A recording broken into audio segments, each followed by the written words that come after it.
Hello, je vous montre un utilitaire qui va vous rendre la vie facile. J'ai hésité un peu avant de vous présenter ça. Je vais vous dire pourquoi j'ai utilisé l'intelligence artificielle. Puis ces temps-ci, c'est assez controversé, surtout pour les élèves qui sont à l'école. Mais je vous demande pareil, pour les bonnes raisons. Donc, j'espère que ça va vous influencer à vous en servir, mais pour les bonnes raisons. Pas celle de tricher là, lorsque vos profs vous demandent des travaux. Ça fait que la bonne raison, c'est que si vous avez votre courroie en stock, on va dire de 15 pouces, puis que vous avez une poulie de 4 pouces, puis une poulie de 3 pouces, c'est pas évident de trouver la bonne réponse. Alors, l'utilitaire, ici, on le voit, il nous donne exactement là, la bonne valeur. Probablement qu'il y a quelqu'un sur Internet qui a mis ça sur un site web. En fait, je l'ai fait, puis je vais vous montrer comment je l'ai fait. Parce que l'intelligence artificielle, elle peut vous rendre service parfois. Puis je l'ai fait aussi en millimètres. Donc, supposons que j'ai... comme nous, on a en stock, je pense qu'on a des 270 mm. Puis on a des poulies de 180, on va dire. Est-ce que... non, pas 180, ça n'a pas de sens. 60, on va dire, tiens, de diamètre. Est-ce que ça peut fonctionner? Oui. Donc, on aurait 40 entre les poulies. Est-ce que ça fait du sens? Je pense que les poulies vont se toucher. Donc, il reste toujours une place pour l'humain, voir si ça fait du sens. Mais... puis je vais vous donner les deux fichiers HTML, là, que sont ces deux pages-là, mais avant tout, je vais vous montrer c'était quoi mon réflexe. Donc, j'ai ouvert ChatGPT 4o, puis je lui ai dit, je souhaite obtenir l'expression algébrique. Vous les apprenez en ce moment au secondaire, les expressions algébriques. Donc, il exprime la longueur d'une courroie en fonction des diamètres des deux poulies, donc de diamètres différents et de la distance. Donc, vous avez ici, là... le prompt, dans le fond, là, qui est bien fait. Puis, lui va vous expliquer les valeurs des 1 et des 2, donc ce que vous devriez déjà savoir, ce que je vous disais d'ailleurs dans l'autre vidéo. Puis là, il vous pitch l'expression.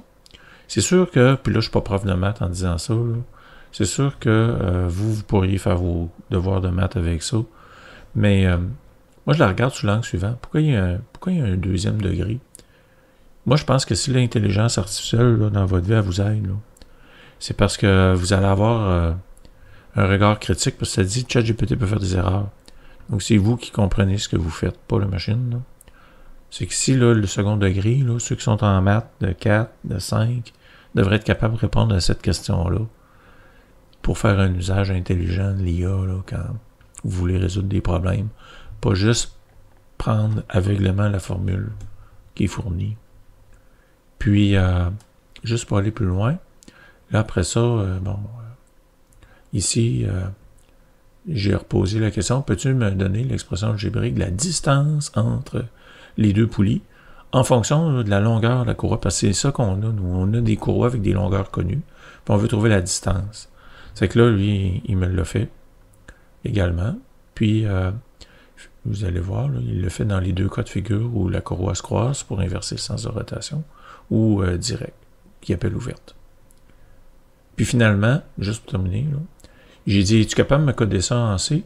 Donc, vous voyez, pour vous là, qui êtes en secondaire 3, là, puis qui faites du Arduino, ben, il peut même vous faire du code, en autant que vous compreniez le code. Toujours ça, la prémisse. Puis, finalement, j'ai dit, ouais, je pourrais peut-être le faire d'une autre façon. Donc, peux-tu me le faire en HTML? Il dit, bien sûr. Il dit, voici ton code HTML, puis c'est ce que vous venez de voir à l'écran. Où le code est préparé pour la partie visible, puis le JavaScript est ajouté pour le calcul d'expression qu'on a vu ici haut. Donc, ce que j'ai fait, j'ai copié le code en suivant les instructions. Donc, les instructions, comment l'utiliser. J'ai créé mon fichier courroie.html, puis ça donne ce que vous voyez dans l'écran quand on ouvre le fichier. Ça nous donne l'utilitaire. Donc, l'IA, c'est sûr, c'est super utile, mais servez-vous intelligemment. Bye.